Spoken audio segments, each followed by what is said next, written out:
Prav lepo pozdravljeni vsi, ki ste tukaj zbrani v dvorani in seveda vsi tudi, ki ste se nam pridružili po Zoomu. Sem vesel, da se lahko nocoj tukaj srečamo, da lahko nekaj rečemo o upanju, o katerem ste že razmišljali pravzaprav vsa srečanja. Jaz sem se potem malo odločil tudi, da bom to povezal s svetim letom, ker imamo sveto leto pod geslom Romarji upanja, tako je papež želel, da se to sveto leto imenuje, in to je bil tudi motiv, da vse leto dejansko govorimo o upanju z različnih vidikov.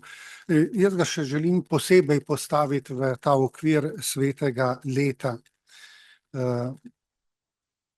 Takole, čisto za začetek, morda samo, da se spomnimo, da imamo v tem svetem letu logotip svetega leta in pa maskoto svetega leta. To je prvič. Maskote še nismo imeli, ne? Maskoto poznamo iz olimpijskih iger, drugih takih prireditev. No, cerkev je tukaj nekako želela iti v nekako sozvočju s časom naprej, zlasti, da bi se približala mladim, ker mladi so nekako na maskote zelo navajeni, tudi oblika je takšna. Samo kot tako za začetek, kot en temeljni vstop v to našo problematiko, logotip, kot vidite, je nekako pod nekim vplivom vetra. Vidite, da je križ, sidro je nekako tako zaokroženo, kakor jadro, v katerega piha veter. No, in logotip nosi v sebi tisti znani simbol treh božanskih kreposti: vere, upanja in ljubezni. Križ, simbol vere, ki se nadaljuje v upanje, katerega simbol je sidro, simbol ljubezni je pa srce, in tukaj je to srce tako oblikovano, da je lahko srce, lahko pa je tudi človek, je lahko podoba, ker tudi za človeka rečemo, da je bistvo, jedro človeka je srce. Ima dobro srce, pa ne mislimo telesno srce, ne? Ampak je dobrega srca ali pa ima topo srce oziroma tako. Torej je hkrati simbol srca, ki je simbol ljubezni, in hkrati tudi simbol človeka. No, in to rdeča figura, prva, ki se oklepa križa, je pravzaprav Kristusovo srce, je Jezus Kristus, ki je vir pravzaprav našega odrešenja, je cilj naše vere pravzaprav in tudi izvor našega upanja. In upanje korenini v velikonočni skrivnosti, bomo videli. To se pravi v Jezusovem trpljenju, smrti in vstajenju. To je tisti humus, iz katerega raste krščansko upanje. In logotip hoče reči tako, da nas cerkev letos vabi, da bi se čim bolj približali Kristusu in se ga oklenili. Tako kot se on oklepa križa, se mi oklepamo Kristusa. In še nekaj, da bi mi pravzaprav druge vabili, da bi se nam pridružili. Tako da bi ta vrsta teh ljudi, ki se oklepajo Kristusa, bila čim daljša. To je romanje, potem upanje, da bi ta vrsta romarjev upanja bila čim daljša. Torej vsak izmed nas je v tem letu še posebej povabljen, da vsaj koga priključi na to romanje upanja. No, maskota je lučka, se imenuje. Ime je lučka, tudi tako žari, vidite, je v svetlih barvah, ima tak romarski plašč, to je en tak romarski plašč, potem ima romarsko palico. Če ste dobro pogledate, vidite, da je že nekaj poti prehodila, ker ima blatne škornje. To, če hodiš, romaš, ne gre drugače. In ima tudi romarski križ. Če bi lahko videli bolj od blizu ali pa bolj jasno, bi videli, da ima čudovite oči, ki odsevajo njeno notranjost. Njena notranjost pa je že kar precej prečiščena, ker je romarka, romarka upanja.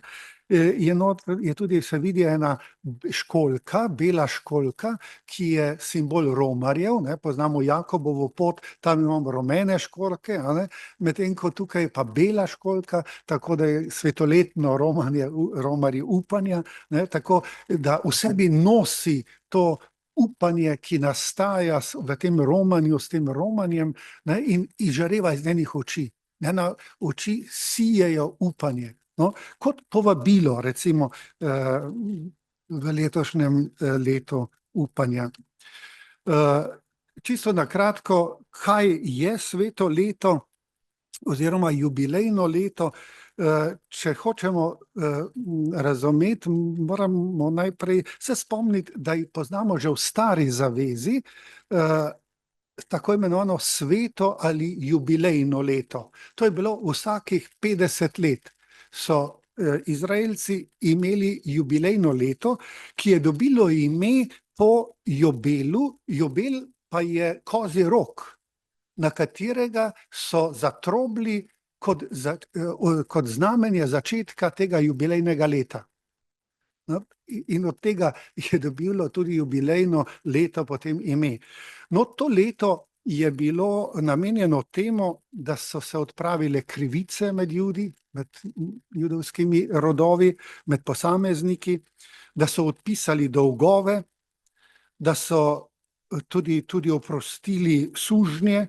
To je bil čas medsebojnega odpuščanja, sprave med sosedi, med člani istega klana, recimo, potem sprave, obnove. Glavni simbol tega leta pa je bil vezan na zemljo. Namreč v tem letu so vsi izraelski rodovi dobili nazaj zemljo, ki so jo dobili, ko je Jozve razdelil po božjem naročilu. Kajti edini lastnik zemlje je Bog. Izraelci niso bili lastniki zemlje, oni so dobili zemljo v upravljanje. In če so slabo upravljali, so morali kaj prodati. Pa v bistvu Judje niso prodajali zemlje, ampak so prodajali letine. Toliko, kolikor je bilo še letin do jubilejnega, torej do 50. leta. Zdaj, bliže je bilo 50. leto, tisto jubilejno leto, ceneje je bila zemlja. Takoj naslednje leto je bila pa najdražja zemlja, če bi tako rekli. No, ampak 50. leto so morali tisti, ki so odkupili letine, vrniti prvotnemu gospodarju to zemljo. To je bilo tudi dejanje neke osnovne pravičnosti, da je vsaka generacija lahko začela na isti štartni točki. Tako kot so začeli Izraelci, ko so prišli v obljubljeno deželo, ko so si to zemljo razdelili. Torej, če bi po domače rekli, ko je bila recimo ena družina ali pa starši niso bili najboljši gospodarji, so zapravili tako rekoč to zemljo, ki je bila pač tak vir življenja, preživetja, so njihovi otroci, naslednja generacija, zopet dobila vso zemljo nazaj. Tako je to v ozadju pa seveda prepričanje, da je to Božja zemlja, Bog je lastnik zemlje in zato si jo nihče ne more ne lastiti, jo ne more zato ne prodati in zato mora vsak rod imeti tisto zemljo, ki mu jo je določil Bog. No, tako kot eno izhodišče za novo zavezno sveto leto, ki ga je pa Jezus napovedal. Jezus že v prvem nastopu v sinagogi v Nazaretu je bral Izaija in tam je citat Izaija, ki govori, da Izaija napoveduje jubilejno leto. No in Jezus pa pravi, danes se je ta prerokba izpolnila na meni. In pravi, prišel sem, da razglasim leto Gospodove milosti. In to leto je seveda vsako leto. Ne? Ker Jezusov dan, ko je prišel Jezusov dan, od takrat naprej je ta dan vedno, ne? Ker je odrešenje se že zgodilo. No, in tako je Jezus na nek način tradicijo stare zaveze prevzel, ampak jo seveda čisto na nov način potem postavil. No, in v nekem trenutku je Cerkev nekako začela obhajati sveta leta. To je bilo leta 1300, je papež prvič razglasil sveto leto. Prav s tem namenom, no, da bi to bilo leto sprave, tako med Bogom in človekom, med človekom in Bogom, med posameznikom in Bogom, sprave med ljudmi, med cerkvami, bi lahko tudi rekli, ne, ker takrat je že bila delitev na pravoslavno in katoliško cerkev.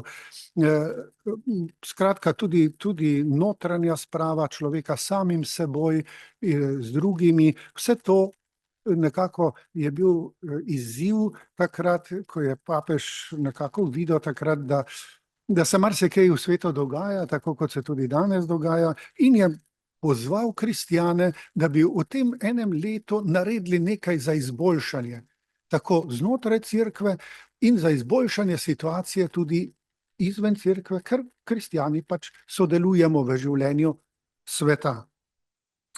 No, tako je potem, najprej so bila sveta leta vsakih 50 let, leta tam okoli 1490 pa je seveda drugi papež nekako spoznal, so skupaj spoznali, da je to malo predolgo obdobje, da se zgodi, da posamezniki ne doživijo svetega leta, ker prej umrejo, ne živijo 50 let vsi, ja? Takrat še toliko manj. In zato je potem prestavil, da se obhaja sveto leto ali jubilejno leto vsakih 25 let. No, in zdaj smo v tem ritmu 25 let. Tako je tudi letos, to je torej redno sveto leto, ki mu je papež dal to geslo Romari upanja, prav zato, ker je tudi sam skupaj s celotno cerkvijo začutil, da je krepost upanja nekako, ker jo je premalo, no? Jo je premalo med nami. Kar veliko ljudi obupuje ali pa veliko negativnega se vidi, pa samo kar precej jamramo, kako je težko, kako je hudo, kako so podnebne spremembe, kako bo to, kako bo ono. Skratka, se mi zdi, da je kar ujel eno poanto, ki je pomembna in potrebna, da obnovimo tudi zavest upanja. No, pa poskušajmo zdaj to narediti.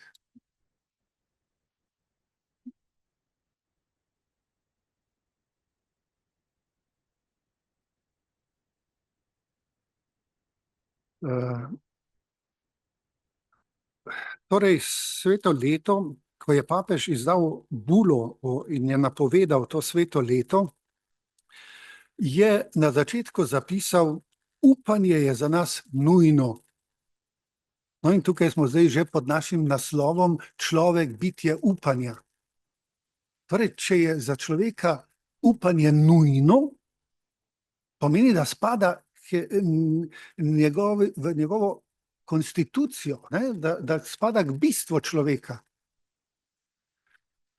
Upanje je za nas nujno, omogoča nam, da smo na skrivnosten način že vnaprej deležni prihodnjih dobrin.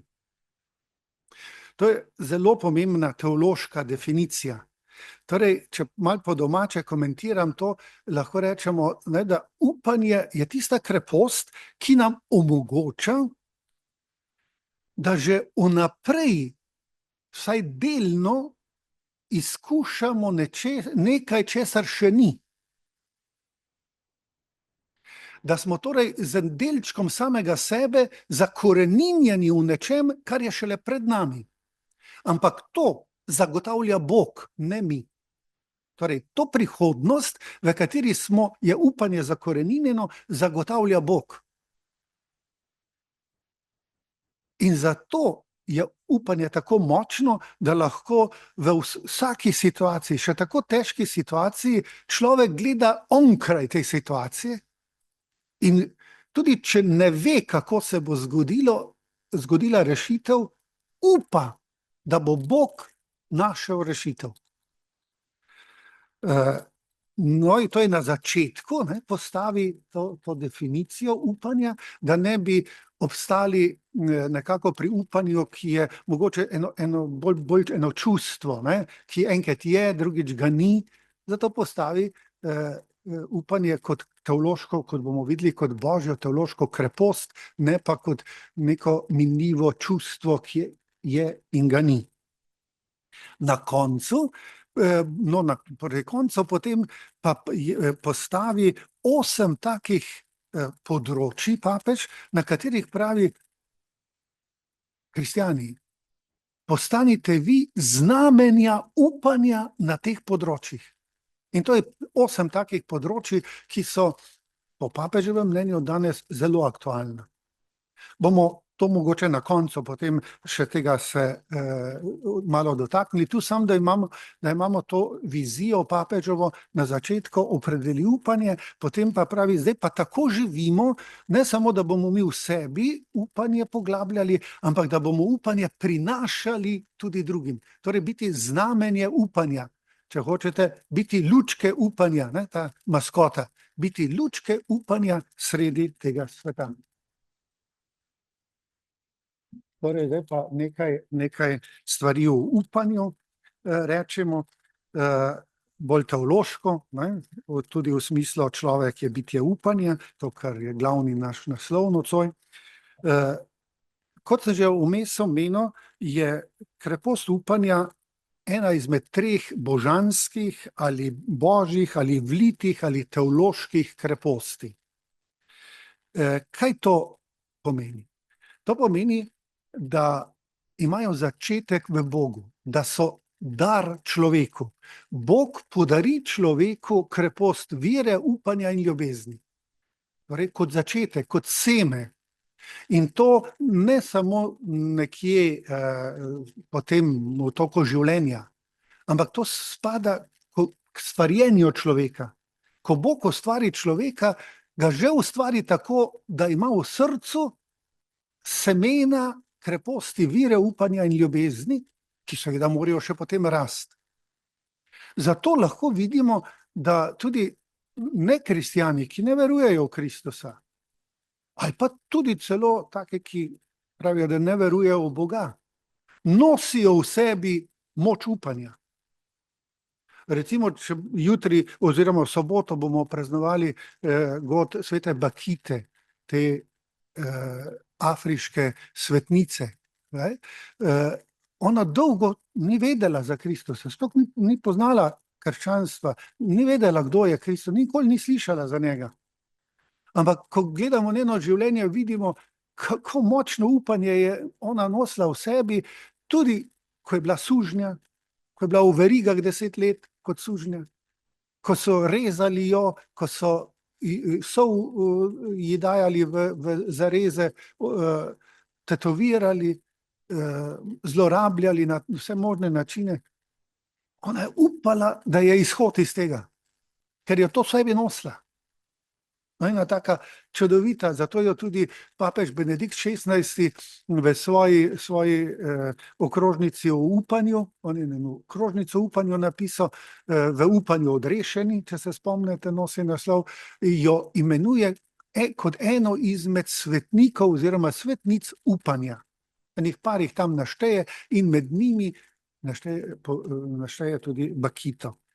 Torej, je krepost, ki nam je Bog dal, zato, da jo mi zdaj razvijamo. Mi jo pa lahko razvijamo seveda s svojim življenjem. Lahko rečemo ne, nočem tega razvijati, lahko pa razvijam to krepost. Ta krepost upanja v sebi nosi tudi sporočilo, da je človek nedokončano bitje. Da je človek bitje, ki ga je Bog ustvaril tako, da se lahko steguje onkraj samega sebe in tako raste.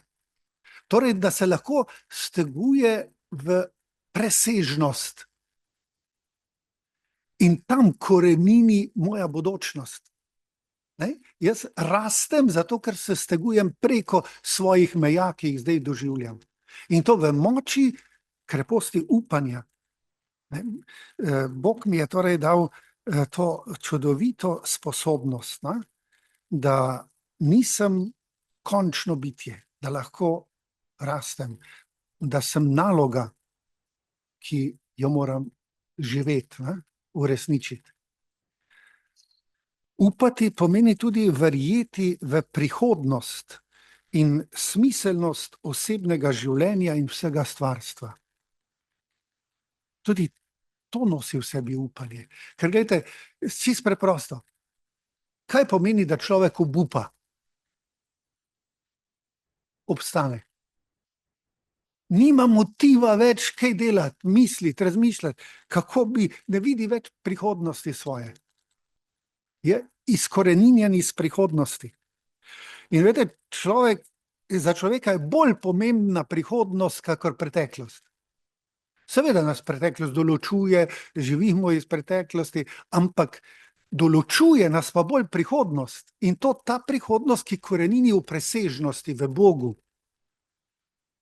Ker konec koncev, mi smo v resnici to, kar je Bog ustvaril. Ne to, kar mi mislimo, da smo. To je samo en delček tistega. Mi še ne vemo točno, kdo smo in kakšni bomo na koncu. Imamo pa upanje, ne? Da bomo in da bomo rasli, da nas je Bog ustvaril, zato ker ima nek namen z nami, zato je dal našemu življenju smisel. In tisti, ki obupa, izgubi smisel življenja. Kdor pa še upa, pa bo še v tako težki situaciji videl smisel svojega življenja. Pavel je to čudovito izrazil, je zapisal, tistim, ki Boga ljubijo, vse pripomore k dobremu. Vse.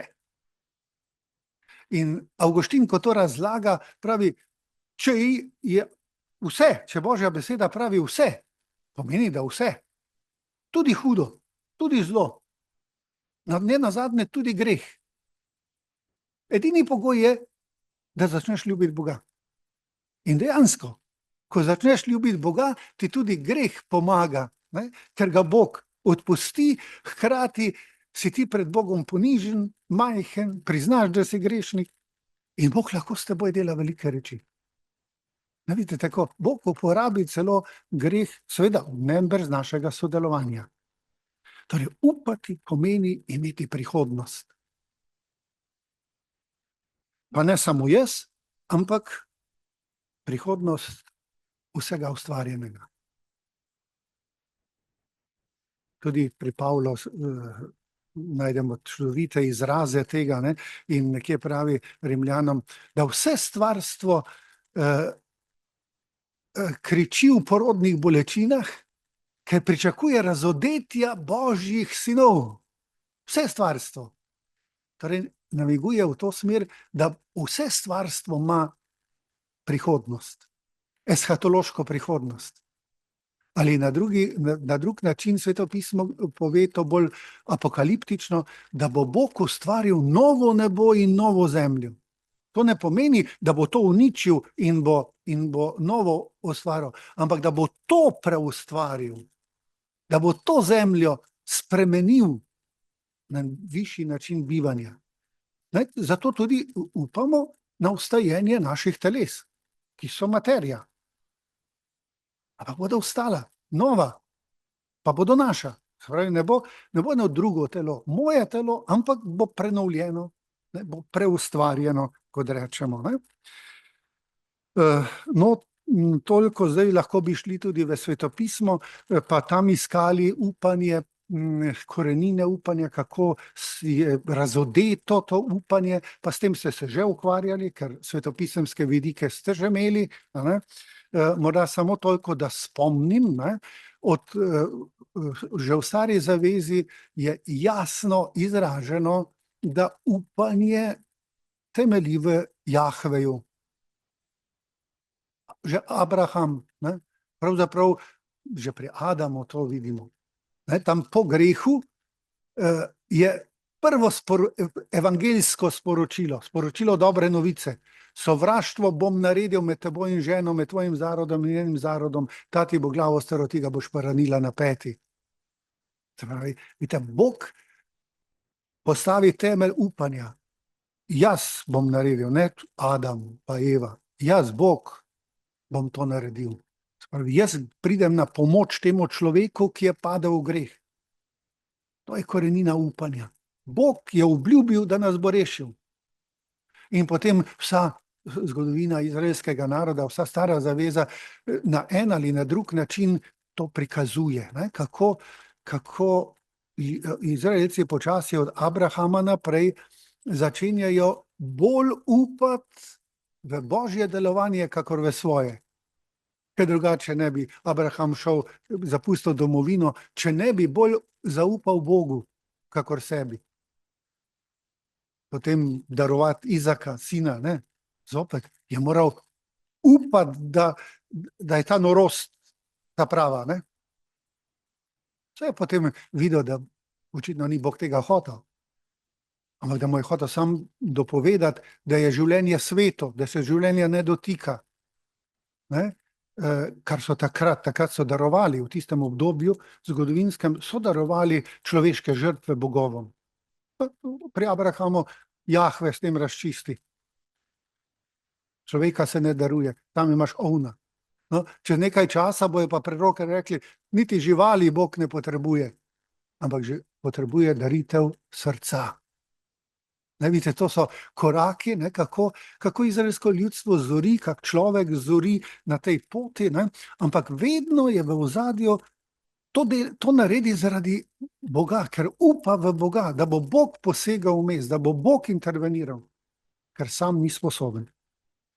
Vse do nove zaveze, ker pa zelo jasno tudi Jezus sam postavi, ne, da je njegovo življenje, njegovo trpljenje, njegova smrt in njegovo vstajenje, da je ta velikonočna skrivnost, torej vir našega upanja. Če Kristus ni vstal, potem je prazna naša vera in tudi prazno naše upanje. Ker pa je vstal, ne, zato upamo na večno prihodnost. Ne? Torej na nekaj, kar korenini v Bogu, ki je presežen onkraj.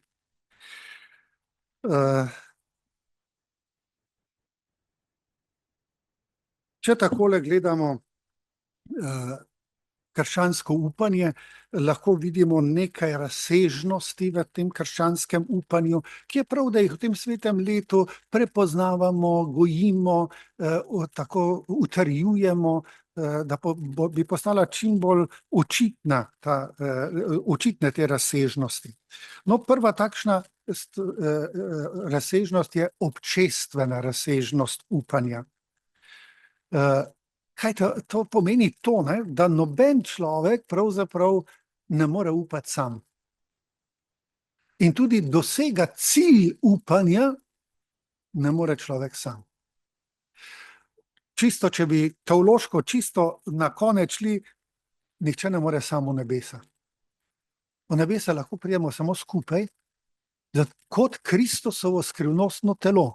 Mi smo udje Kristusovega skrivnostnega telesa, in Kristus je od mrtvih vstal. In mi bomo od mrtvih vstali samo toliko, kolikor bomo udje njegovega skrivnostnega telesa, ki je cerkev. Torej samo skupaj. Pa ne samo ljudje, ampak vesoljno stvarstvo, ne, bo poveličano, smo že enkrat rekli. Torej ta občestvena razsežnost upanja. Zato je tudi prav, da se pomagamo na tej poti, da se vzpodbujamo na tej poti upanja, da budimo upanje drug v drugem, da prinašamo upanje drug drugemu. Ker vsak je tako, enkrat smo v situaciji, ko je upanje močno, drugič smo v situaciji, ko malo začnemo dvomiti in takrat se upanje malo oslabi, zlasti kakšne velike preizkušnje, ki se zgodijo v življenju. No in takrat smo poklicani, da smo znamenja upanja drug drugemu. Pa ni treba včasih veliko, ne? Včasih je potrebno samo, da si zraven pri kakem bolniku. Nimaš kaj veliko govoriti.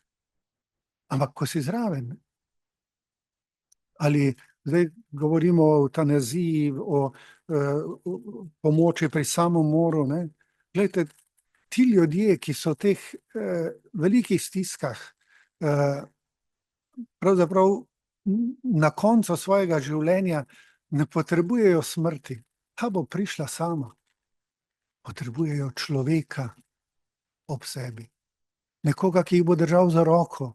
Nič drugega. Medicina bo zdaj poskrbela za to, kar lahko ona poskrbi. Ampak veste, smrt je v tej perspektivi upanja, ta zemeljska smrt, je najpomembnejših trenutkov človekovega življenja. Zato, ker takrat se še bomo zadnjič odločili, ali hočemo z Gospodom, ko nam bo prišel naproti, ali ne. In kako lepo je, če te do roba, do zadnjega trenutka te poti zemeljskega romanja, upanja, če hočete, spremlja človek, ki ga imaš rad, ki te ima rad, da čutiš njegovo bližino. Ne vidite, to so znamenja upanja in to potrebuje naš svet. Ja, torej občestvena razsežnost upanja.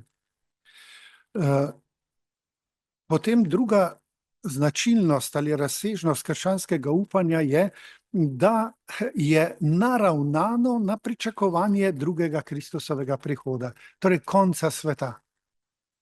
Upanje gleda vse, ali pa nam pomaga, da vse, tudi v tem trenutku, v sedanjosti, gledamo z vidika drugega Jezusovega prihoda. Kak svetnik je svetoval, ne, je rekel, če ste v kaki težki situaciji, kako se odločati, nekje, ne, kaj je zdaj res boljše, ne, pravijo, dajte za kontemplirati ali ne, svojo zadnjo uro. Predstavljajte si samega sebe na smrtni postelji in potem se vprašajte, kakšen bi rad zdajle prišel pred Boga, tak, da bi se odločil za tole ali za tole. In prav to, da se na koncu življenja mi nekako prečisti pogled, kaj je za mene boljše, kaj je tudi bolj Bogu v slavo in čast. In to je potem kriterij odločitve. Vidite, ampak tudi tu je v ozadju upanje. Ne? Upanje, da bom nekoč pred Kristusom se vsega tako zavedal. In da bo vsak trenutek mojega življenja jasen. Ali je bil storjen v skladu z mojim upanjem, ki korenini v nebesih, ali pa ne. Tako tudi to, vidite, to nosi v sebi upanje, ne? To krščansko upanje. Ne? Potem upanje je ustvarjalno. Smo že prej malo razmišljali, če nekdo obupa, od tega nimaš kaj veliko več pričakovati, ne? Ker je obupal. Kdor pa upa, je pa kreativen v vsaki, tudi še tako težki življenjski situaciji, je kreativen. Ker upa, da je možno iz tega iziti z Božjo pomočjo. Vidite, in to prebudi, torej upanje prebudi naše ustvarjalne sposobnosti, telesne, duševne in duhovne. In to je še kako pomembno na raznih mestih, v raznih trenutkih življenja. Je dobro, da se tega spomnimo, zavemo, da upanje nosi v sebi ustvarjalnost. Upanje ima revolucionarne prvine. No, seveda ne revolucionarne v našem pomenu, ne? Ampak v tem osnovnem pomenu spremembe. Ne? Ima v sebi moč spremembe. Ampak v tem smislu, ne samo v osebnem življenju, tukaj bolj mislim na to, da smo kristjani poklicani, da živimo v določeni družbi, družbeni ureditvi. v skupnostih, ne, tudi civilnih skupnostih, in da smo dolžni tja prinašati krščanske vrednote. In upanje mi pomaga, da ko sedim, pa jaz ne sedim, ampak ko sedim v slovenskem parlamentu kot kristjan, da upam zagovarjati in predlagati zakone, ki nosijo v sebi krščanske vrednote. In kristjani smo dolžni, in to moramo upati, ne, da lahko temu svetu prinesemo tisti nadstandard, če hočete, tisti nekaj več, ki lahko tudi družbeno življenje usmeri bolj pozitivno. Ne, da bi posebej razglašali Boga, vero in tako naprej, ampak z vrednotami, ki jih nosimo v srcu, ki jih živimo, za katere upamo, da se bodo uresničile. In če to je dovolj velika množica kristjanov, ki so sposobni to tudi javno živeti, delovati in za to se zavzemati, potem bo tudi v družbi se dalo kaj premakniti. V tem smislu lahko upanje tudi revolucionarno. Torej je proti temu, da samo obupujemo in jamramo, kako se pri nas ali pa kjerkoli drugje nič ne da narediti. Upanje, pravi, je ustvarjalno tudi na tem področju. Zato moramo upati, da lahko spremenimo svet. Pa ne sami, seveda, ampak da mi kot orodje Boga, ki spreminja svet, da to deluje, da mi lahko tu sodelujemo. Še en vidik upanja, tak teološko bolj gledano, bi bilo zanimivo, ne, takole malo kdaj narediti anekdoto, anketo, kaj ljudje mislijo, kaj je to milost? Jaz večkrat tako v kakšni skupini ali pri otrocih ali birmancih, kaj je to milost? In ponavadi pridemo tako daleč, ja, da je to nekaj, kar Bog deli, to so Božji darovi. Pa da malo milosti tukaj, pa malo milosti tam, pa malo milosti tam. Ne, pa pri krstu dobiš milost, pa pri birmi dobiš nekaj milosti. Pa... No, ampak to ni čisto res, ne? To so že posamezni darovi, ki Bog daje. Milost je pa nekaj več od posameznih darov, ker ti posamezni darovi so pač odvisni tudi od situacije, v kateri človek živi. Bog da tisti dar, ki ga človek v tisti situaciji potrebuje. Medtem ko milost je pa nekaj najbolj splošnega, ampak tudi najbolj pomembnega. Zato bi, tako, če bi skozi svetopismo gledali, kako svetopismo predstavlja milost, prišli do zaključka, da je milost Božja naklonjenost človeku. To, da je Bog naklonjen človeku in to vedno in povsod. Da tega človek, hvala Bogu, ne more prekiniti. Mi lahko ne sprejmemo Božje naklonjenosti, ampak Bog nam je še kar naprej naklonjen. Mi lahko smo največji grešniki na tem svetu, ampak Bog nam je še kar naprej naklonjen. In takoj, ko bomo želeli in odpravili oviro, ki je na tej poti, takoj nam bo naklonjen, potem tudi s konkretnimi darovi, ki jih bomo takrat potrebovali. Zdaj, darovi enkrat so, drugič jih ni, naklonjenost pa je vedno. In tudi to je eden izmed temeljev krščanskega upanja. Zato, ker nam je Bog vedno naklonjen. Da to drži, se boste prepričali, če greste skozi svetopismo od prve strani naprej. Adam in Eva grešita, ampak Bog ima je naklonjen, ima pride naproti. Vse morata zapustiti raj, ampak to ne zaradi Boga. Zaradi sebe. Ona dva sama sta zavrgla raj. Ne? To ni bilo treba Bogu jih kaznovati. Ne? Bog nič ne kaznuje, ni treba, ker vsak greh prinese s seboj kazni. Ne? Dobro, da ne bomo predolgi, torej vedno in povsod. No, če zdaj nadaljujemo s svetim letom, ne, ki je v tem okrilju upanja. Ne. Glejte, za to, da lahko začnemo črpati, če tako rečemo, iz te božje naklonjenosti, da lahko krepimo svoje upanje, nam sveto leto posebej izpostavlja spravo. Kot smo videli, to je že v Stari zavezi bila sprava temeljno dogajanje tistega jubilejnega leta.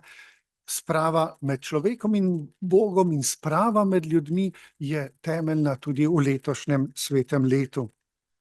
Ta sprava ima nekako dve korenini. Eno je zakrament sprave, to je veselje in lepota odpuščanja grehov. Vidite, tam je papež, ki gre od časa do časa, gre v spovednico in predno gre v spovednico, gre sam k spovedi.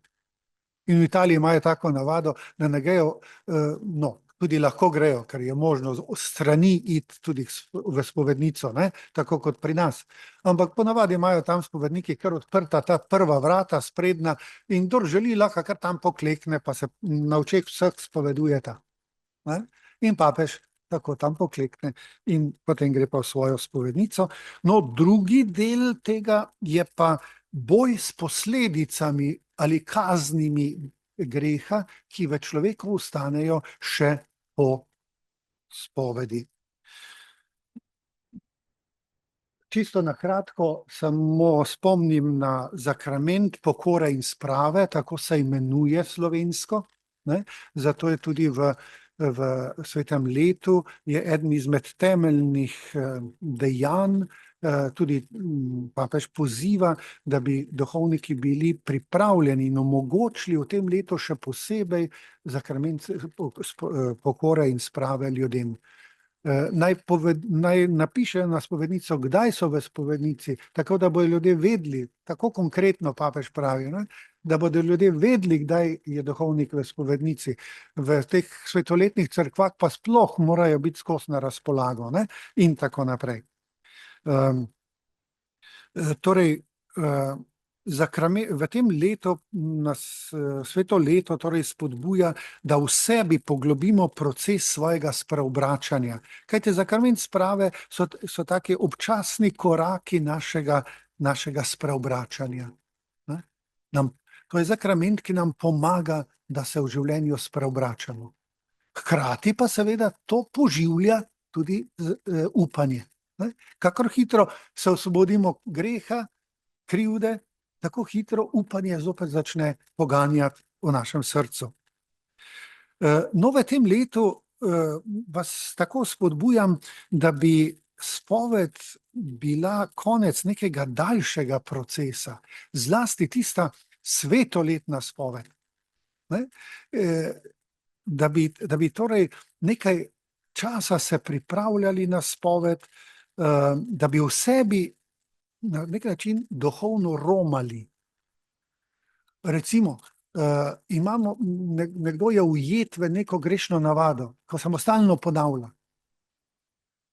Zdaj je idealna prilika, da rečem, da se odloči, da bo v tem svetem letu res tukaj nekaj naredil. In si naredi načrt, kako se bo boril proti tej navadi. En teden, 2 tedna, 1 mesec, 2 meseca. Zdaj, če bom svetoletno romanje ali v Rim ali v naše svetoletne kraje, ne, v Sloveniji poromal maja, potem je zdaj že zadnji čas, da začnem pripravo tudi na to spoved. Zato, da bo bolj temeljita, da bomo Bogu bolj omogočil, da bo lahko globlje stopil vame. Torej, da bom Kristusa spustil do vzroka svojega greha, ne samo do simptoma. Da boste lažje razumeli, mogoče samo tak majhen primer. Ne? Nekdo, recimo, mi reče pri spovedi, da sovraži ali je jezen na svojega šefa v službi, ker ga že nekaj let sam maltretira.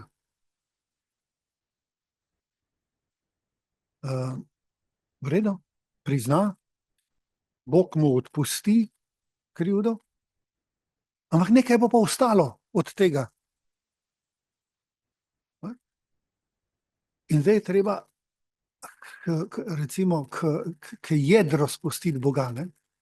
No in recimo, da smo do tega prišla, da je to korenina zla, ta jeza na tega šefa, sva začela, ali je on začel s tem, da se je izpovedal, da je ženo nadrl. No, to res ni lepo, ne, da je ženo nadrl. Ampak meni se je takoj zazdelo, da tu nekaj manjka. Sem rekel, pa zakaj pa ste nadrli ženo? In je nekaj časa tiho bil, pa če me ta hudič, pa sem rekel, kak hudič? No, pa mi pa povedal, da je ta hudič šef, ki ga že 5 let maltretira. A vidite, povedal je, da je ženo nadrl, to je simptom. Glavni njegov greh pa je bilo jeza, sovraštvo do tega moža. No in potem sva za pokoro se pogovarjala, kaj bi bilo za pokoro. Sem rekel, ste pripravljeni v nedeljo popoldne iti k svojemu šefu na obisk? Ja, ker ona dva se bo tam morala nekje srečati, nekje začeti pogovarjati, če hočemo, da bo ta svoja čustva iz negativnih spremenil v pozitivna čustva do tega človeka. Ker če ne bojo negativna čustva, ga potegnala nazaj. No, bomo še potem razložili, kaj je to. Sam zdaj toliko, da malo to zaznamo. In vidite, zdaj Kristusa nekako pri spovedi pripeljati do tega sovraštva, ne samo do tega, da je ženo nadrl. To je premalo. Ne, če bi sam to uredila, bi ono še vse ostalo. In ne bi bilo nič rešeno. No,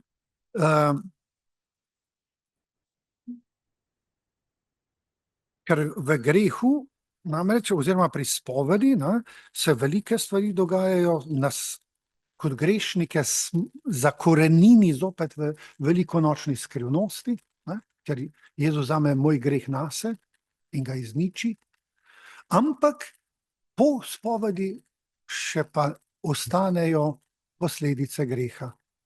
No in zdaj poglejmo, kaj je v grehu. V grehu imamo 3 stvari. So prisotne lahko 3 stvari. Eno je krivda. To je osebna krivda. Zato greh mora biti takšen, torej mora biti dejanje, ki je bilo storjeno vede, hote, svobodno, slabo dejanje. Potem je to greh. In če je to vede, hote, svobodno, je to moja krivda. Krivde si ne moramo sami izbrisati, tudi drugemu si ne moremo izbrisati krivde. Krivdo lahko izbriše samo Bog. Naslednja stvar ali pa resničnost v grehu je lahko večna kazen ali večna posledica greha. To je takrat, kadar je greh tako velik, da je bil odnos z Bogom popolnoma prekinjen. Kot rečemo, da je človek izgubil posvečujočo milost. No, pomeni, če bi v tem takem stanju človek umrl, bi bil pogubljen. To je večna kazen.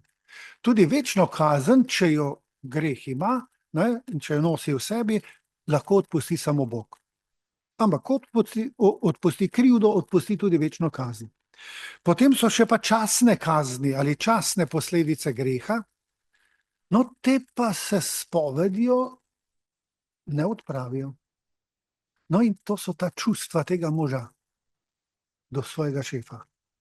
On, ko je iz spovednice ven prišel, on je imel še vedno negativna čustva do tega šefa. In če hočemo, da ga ta negativna čustva zopet ne bodo potegnala nazaj v jezo do tega človeka, jih mora začeti spreminjati. Torej, s časnimi posledicami greha se moramo mi ukvarjati. Zato dobimo že pokoro. Del pokore je namenjen zadoščevanju, za žalitve, ki smo jih Bogu in ljudem z grehom naredili. Del pokore pa mora biti tudi temu namenjen, da pomaga odstranjevati te časne posledice greha, s katerimi se mora zdaj človek še martrati, truditi. Zato sem mu rekel, a si pripravljen, si sposoben iti nedeljo popoldne na obisk, pa še na flašo vzami s seboj, ne? Mogoče pa bo ta ob kozarčku tudi kaj pozitivnega videla drug v drugem, ne? Zdaj, če pa ne bi bil sposoben še iti, bi pa mi moral povedati, da ni sposoben še, pa bi mu pa rekel, no, potem pa pojdi 3 mesece vsako nedeljo mimo njegove hiše, pa moli za njega in blagoslavljaj. To pa mora biti vsak sposoben. Ne? Zato pa ni treba ne vem kaj. Sam hoteti moraš, ne? In jaz sem prepričan, da potem pa bo prišlo tudi do tega, da bo ta ali po šihtu lahko šla malo na en kozarček, ali pa da ga bo celo šel lahko obiskati. Ne? A vidite, ker bo popravljal posledice greha. No, in zakaj to zdaj tukaj posebej izpostavljam? Zato, ker je sveto leto namenjeno tudi temu. Vidite, to je zdaj spoved, kako je sestavljena, predvsem za tega zadnjega, ne, ko vidite zadoščevanje in pokora. Ne. Tukaj noter je ta delček, ko se potem človek ukvarja tudi s posledicami, temi časnimi posledicami greha. Kje imajo pa prostor te kazni za greh, te posledice greha? Zaradi česa lahko nastanejo? Zaradi tega, ker nastane nek razkorak med odločitvijo spremeniti se, ne, ko grem k spovedi, se želim spremeniti, ampak spremenjeno življenje pa ne bo avtomatsko sledilo. Vmes je pa en razkorak med željo postati drugačen in konkretnostjo postati drugačen, je pa en razkorak. No in tu noter nam pa lahko, to je ena pot, ki jo moramo narediti, in na tej poti je lahko kamenje. In to kamenje so te časne posledice greha, s katerimi jih moramo zdaj odpravljati. In ene so taki kamni, da jih zbrcamo, pa gre, drugi so pa kamni bolj veliki. In tam potrebujemo pomoč. In tukaj nam pride na pomoč cerkev tudi v svetem letu, še posebej s odpustki. Odpustki so en tak pripomoček skupnosti cerkve, ki ima en zaklad viškov molitev, daritev in tako naprej. Ker svetniki pa določeni ljudje, tudi danes živeči, pa bolniki, tisti, ki trpijo, nekako vse to darujejo, pa ne potrebujejo za sebe toliko, če tako čisto po domače rečem. In to je en zaklad cerkve, iz katerega lahko cerkev pomaga tem ljudem, nam vsem, ne? In to imenujemo milost odpustkov. Papež pravi v tej buli, da greh pušča sledi, usedline greha, ne? Te besede papež uporablja, ne? Jaz sem prej rekel kazni za greh, to je najstarejši izraz, potem zdaj bolj rečemo posledice greha, ne? No, papež pravi celo pušča neke sledi, in te sledi so lahko recimo navezanosti na ljudi, slabe navezanosti na ljudi, slabe navezanosti na stvari, navezanost, ki je lahko včasih tudi že zasvojenost. Smo zasvojeni z odnosi, smo zasvojeni s spolnostjo, smo zasvojeni z internetom, z igricami, ne vem, v čem vse se lahko, ne? Ampak gledajte, to so posledice greha, s katerimi se zdaj treba boriti. Borimo se sami in borimo se s pomočjo cerkve. No in ta zadnja sličica, če vidite, ne, je en mož, ki eno skalo poskuša svoje poti spraviti. Ne? No, ampak to je tako velika skala, da verjetno ne bo sam zmogel. No in takrat lahko pridobimo odpustek zase in takrat pomagamo sebi, nam cerkev pomaga odstranjevati te časne posledice greha. lahko jih pa namenimo tudi za rajne, ne, ki so v vicah, kajti vice so dejansko stanje, v katerem se človek še mora očistiti teh častnih posledic greha, ki se jih v zemeljskem življenju še ni očistil. Ker tudi s posledicami greha ne moremo se združiti, popolnoma združiti z Bogom. Zato iz vic ni več poti v pekel, ne? Hvala Bogu, ampak je se treba pa prečistiti, očistiti tega. No in tudi tukaj lahko drug drugemu kot udje istega telesa, Kristusovega telesa, drug drugemu pomagamo. Ne?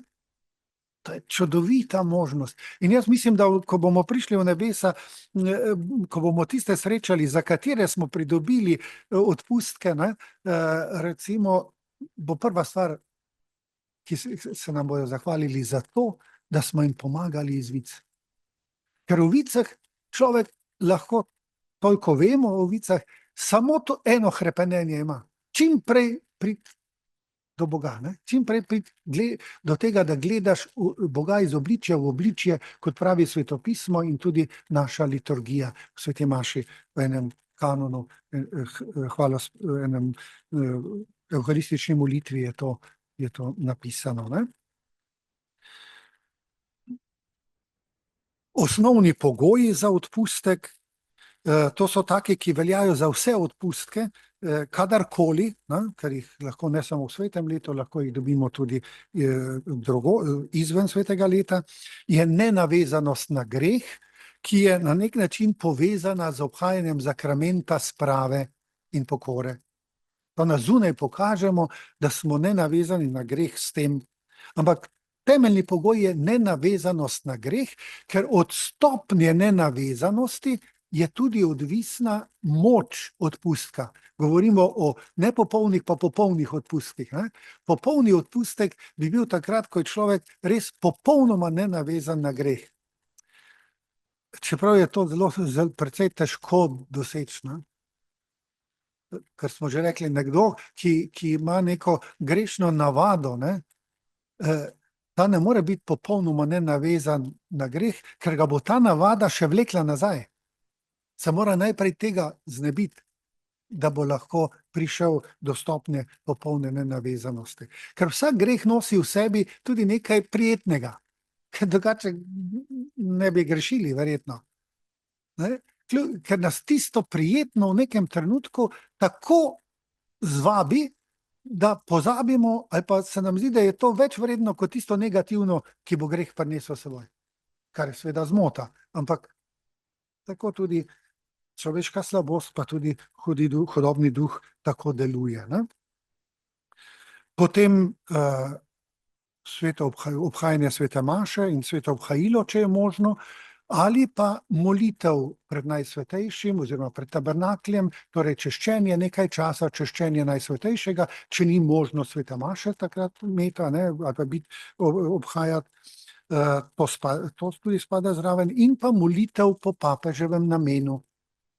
In sicer osnovno je to vedno veroizpoved, Oče naš, zdrava Marija in slava Očetu. Nekako to so osnovni pogoji, ki veljajo za vse odpustke. Potem tem je še pa vedno dodana neka posebna naloga. Posebna naloga je pa tisto, ko nekako moramo poleg tega še izpolniti. Recimo, v prvih dneh novembra je mogoče pridobiti odpustek za rajne. In ta posebna naloga je obisk pokopališča. Torej, prvih 8 dni v novembru, če gremo na pokopališče, tam molimo za rajne in izpolnimo te osnovne pogoje, lahko pridobimo odpustek za rajne. Recimo, na dan farnega zavetnika, lahko v cerkvi tega farnega zavetnika tisti dan dobi vsak odpustek, s tem, da je ta posebna naloga, da obišče to cerkev in tam izpolniti te pogoje. No, tako vsak, torej recimo imamo potem nekatere cerkve pri nas, ki so bazilike, majhne bazilike, recimo na Brezjah, Ptujska gora, nekaj jih je slična in v teh cerkvah lahko vsak dan dobimo odpustek, s tem, da je posebna naloga, da tja poromamo, da moramo priti v tisto cerkev. Lahko dobimo zase ali pa za rajne. No, v svetem letu je kar nekaj možnosti, in sicer ob svetih romanjih, se pravi, da romamo ali v Rim in tam gremo skozi sveta vrata v eni od teh 4 bazilik ali pa vseh 4 papeških bazilik, potem obisk krajev, svetoletnih krajev v škofiji, ker jih škof določi. Naši škofje so določili, vsaka škofija poleg stolnice ima še kakšno cerkev, tako imenovano svetoletno cerkev. Če poromamo tja ob vseh teh pogojih, lahko tam pridobimo odpustek. Potem so pa tisti, ki pa nič od tega ne morejo, pa lahko tudi z deli usmiljenja in pokore to dosežejo. Recimo redovnice, ki so v klavzuri, ne morejo potovati, ne morejo v Rim, lahko v samostanu doma to dosežejo pod določenimi pogoji, da izpolnijo tisto. Ali recimo bolniški delavci, mogoče celo leto ne bo uspel zaradi svojega dela poromati na kako svetoletno mesto, pa lahko z svojim delom na poseben način, z deli usmiljenja in pokore, tudi na delovnem mestu izpolni to posebno nalogo. No, tega je kar veliko možnosti, teh možnosti je kar veliko. Obstaja tudi ena zgibanka, če kdo želijo, lahko potem tudi mu dam, na kateri so zgoščeno napisani pogoji za pridobiti te posebne naloge v svetem letu, pa tudi ti splošni pogoji so našteti, ob katerih lahko pridobimo zase ali pa za rajne svetoletni odpustek. In v tem letu je papež še posebej omogočil eno izjemo, namreč sicer lahko samo en odpustek na dan pridobi človek. V prvih 8 dneh novembra vsak dan en odpustek. Ne, da bi šel 5-krat na pokopališče, pa bi 5-krat odpustek lahko pridobil. Vsak dan enega. V svetem letu pa je papež dal možnost, da lahko na en dan pridobimo 2. Enega zase, drugega pa za rajne. No, in jaz bi tako rekel, veste, da je kar dobro, da bi si človek tudi načrtoval sveto leto. No, tu še imate enkrat napisanih teh 8 področij, ki jih je papež izpostavil. Recimo, biti tvorec miru, biti znamenje miru tam, kjer ni miru. Pa ne mislimo tu samo tam, kjer je vojna. Vsi ne moramo tja prinesti mir, ne? Čeprav vsi lahko molimo za mir tudi tam. Ampak recimo nemir v družini, nemir v zakonu. Smo lahko tam znamenje miru. Ali srečamo nemirnega človeka, mu lahko pomagamo, da se umiri. Ne vem, poznamo sosede, ki živijo v nemiru med seboj. Ne? Poskušamo biti znamenje miru v teh odnosih. Ne? Ali potem pravi, bodite navdušenci nad življenjem. Tukaj predvsem misli na to kulturo smrti. Ne? Našteva, kako rodnost v zahodnem svetu pada.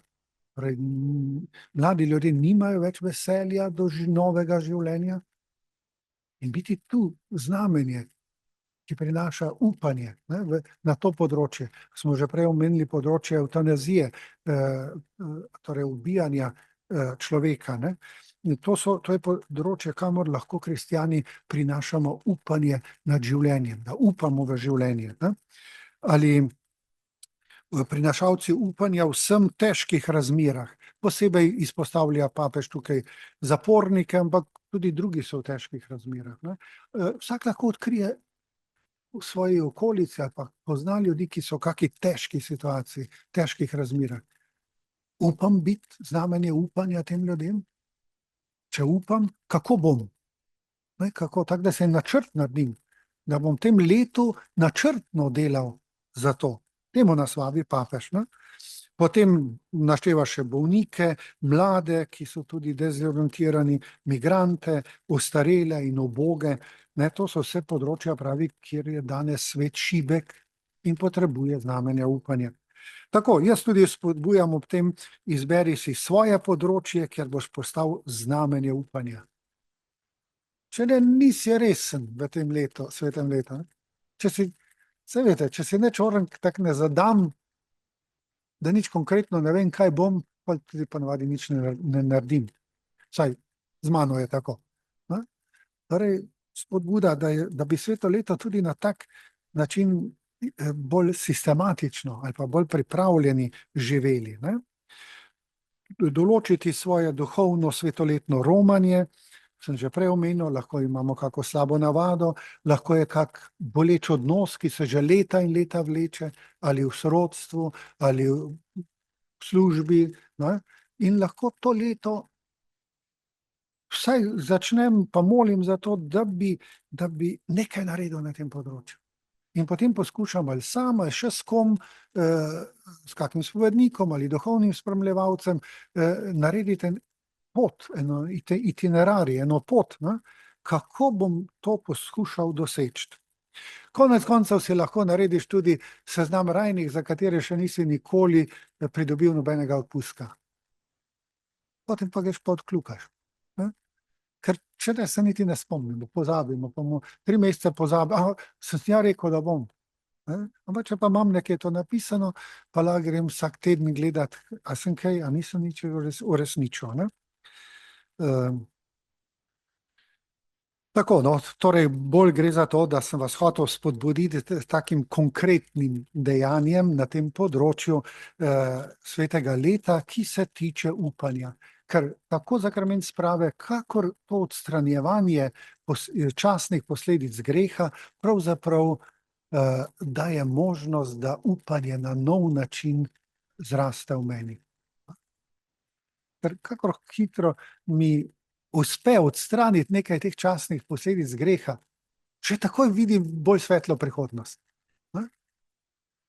No in tako čisto zadnja spodbuda, mariborski metropoliji smo nazadnje imeli možnost takih posebnih odpustkov v leta 2012, ko je bilo Slomškovo leto ob 200-letnici njegove smrti.